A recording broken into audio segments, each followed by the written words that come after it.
You don't have a time problem. You have a pattern recognition problem. Your brain has filed someday under safe place to put dreams to die. And you've pulled that file open so many times, the neural pathway is a highway. 30,000 days, that's the average human lifespan. If you're 32, you've burned through 11,680 of them. You're not getting a refund. You're not getting a do-over. And right now, your default mode network, the autopilot system running your life, is spending those remaining days the exact same way it spent the last 11,680. Here's what nobody told you. The reason life is short feels like a cliché you ignore is because your amygdala literally cannot process a threat that distant. Mortality is abstract. Missing today's deadline? That's concrete. So your brain prioritizes the email over the life. This isn't a productivity video. This is about why your brain is architecturally designed to waste your finite time and how to rewire it before you run out. The neurological problem is called temporal discounting, and it's bankrupting your life. Your brain devalues future rewards exponentially based on distance. A vacation in 6 months barely activates your reward circuitry. A dopamine hit from scrolling right now, full activation. This isn't a character flaw, this is evolutionary wiring. Your ancestors survived by prioritizing immediate threats and rewards. Someday didn't keep them alive. But here's where it gets pathological. Your brain doesn't just discount future rewards, it discounts future you. Neuroscience shows that when you think about yourself in 10 years, your brain activates the same regions it uses to think about strangers. Future you isn't you. Future you is some other person who has to deal with the consequences of your choices. So you scroll, you defer, you say someday, because you're not stealing time from yourself. You're stealing it from a stranger. And the longer you live on autopilot, the worse it gets. Here's the brutal part. Your brain measures time by encoding novel experiences. Psychologist William James called it the law of interest. When everything is new, your hippocampus fires constantly, laying down dense memories. Time feels long. But when you loop the same routines, same commute, same lunch, same Netflix queue, your brain stops encoding. It files those days under more of the same. You're not living those days. You're skipping them. That's why summers felt endless as a kid, and decades vanish as an adult. Your brain isn't recording. You're living on neurological fast forward. Picture this, it's Sunday night. You open your calendar and realize the last 3 months are a blur. You can recall maybe 5 distinct moments, the rest, gone. You worked, you ate, you slept, you scrolled, but nothing imprinted. Now rewind to the last time you traveled somewhere unfamiliar. A long weekend in a new city. You remember everything. The weird coffee shop, the wrong turn that led to that overlook, the conversation with the bartender who recommended that spot. That weekend feels longer in memory than the last 3 months combined. That's not coincidence. That's your hippocampus doing its job. Novelty forces encoding. Routine permits deletion. Or this. You've been saying you'll learn guitar when things calm down for 4 years. You said it in 2021. You said it last January. You'll say it again next month. But here's what actually happened in those 4 years.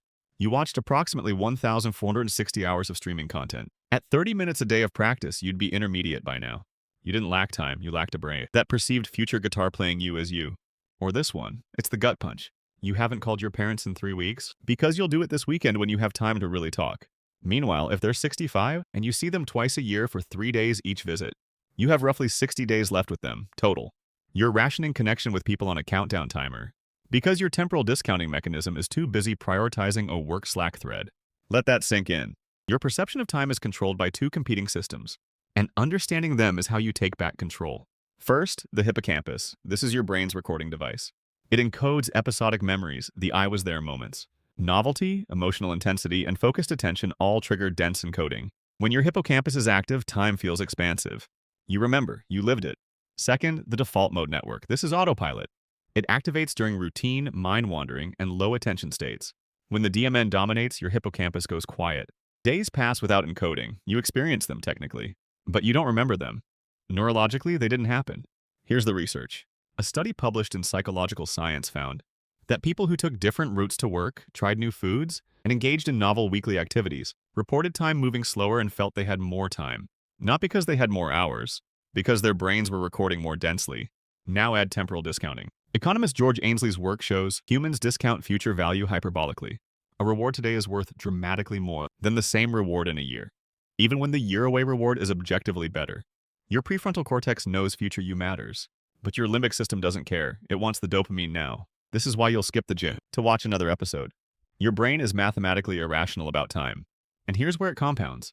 Psychologist Hal Hirschfield's fMRI studies show that when people view images of their future selves, the brain regions that activate are the same ones used for thinking about strangers. Future you is neurologically othered. You're not investing in your future. You're giving handouts to someone you don't know. The fix isn't discipline, like it's rewiring how your brain represents time and identity. You're going to retrain your hippocampus to encode time, and your prefrontal cortex to recognize future you as you. This is the protocol. Step 1, the encoding ritual. Every Sunday night, schedule 3 novelty injections for the coming week. Not big, micro-novel. A new coffee shop for your morning routine. A different walking route. One conversation with someone outside your usual circle. Your hippocampus doesn't need Bali, it needs different. This forces active encoding, time stretches. Step 2, the future self letter. Twice a month, write a 1-paragraph letter to yourself 6 months out. Describe what you're working on, what you hope future you will have learned, what you're grateful for today. Then set a calendar reminder to read it in 6 months. Hirschfield's research shows this simple practice activates the medial prefrontal cortex, the region that processes self. You're teaching your brain that future you is continuous with today you, not a stranger, you. Step 3, the deathbed filter.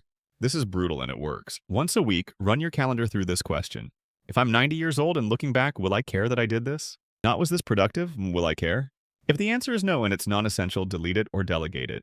Your amygdala can't process abstract mortality, but it can process vivid imagery, make it vivid. This is loss aversion rewired for time. Step 4, the relationship audit. Pull up your text messages, scroll back 90 days. Who did you reach out to just to connect? Not to ask for something, not to make plans, just to connect? If that list is short, you're withdrawing from your social bank account without depositing. Schedule 2 check-in texts per week. No agenda, just presence. Mirror neurons activate during genuine social connection. This is neurological wealth. Step 5, strategic energy mapping. For 1 week, track your energy, not your time. After every 2-hour block, rate your energy 1 to 10. By Friday, you'll see the pattern. Which activities drain you, which refill you? Then redesign your week to start with energy-giving activities. Your prefrontal cortex runs on glucose and rest. If you deplete it early with energy-draining work, you'll spend the rest of the day on autopilot. Protect your encoding capacity. Step 6, the 90-second emotion window. Neurobiologist Jill Bolte-Taylor's research. The chemicals behind any emotion flush through your body in 90 seconds. After that, you're choosing to re-trigger it. When frustration, envy, or resentment hits, set a 90-second timer. Feel it fully, then decide re-trigger or release. This is emotional neuroplasticity. You're proving to your amygdala that you control the loop, not the other way around. This is the work, not motivation, rewiring. Imagine it's December 31st, 1 year from now. You're looking back at this year. You remember 12 distinct weeks, not because anything huge happened, but because you encoded them. You took the new route. You had the uncomfortable conversation. You sent the check-in text. You wrote to future you, and future you wrote back. You didn't optimize your life into productivity porn. You didn't hack your way into someone else's definition of success. You just stopped letting your default mode network spend your 30,000 days on autopilot. Same apartment, same job maybe, but the amnesia is gone.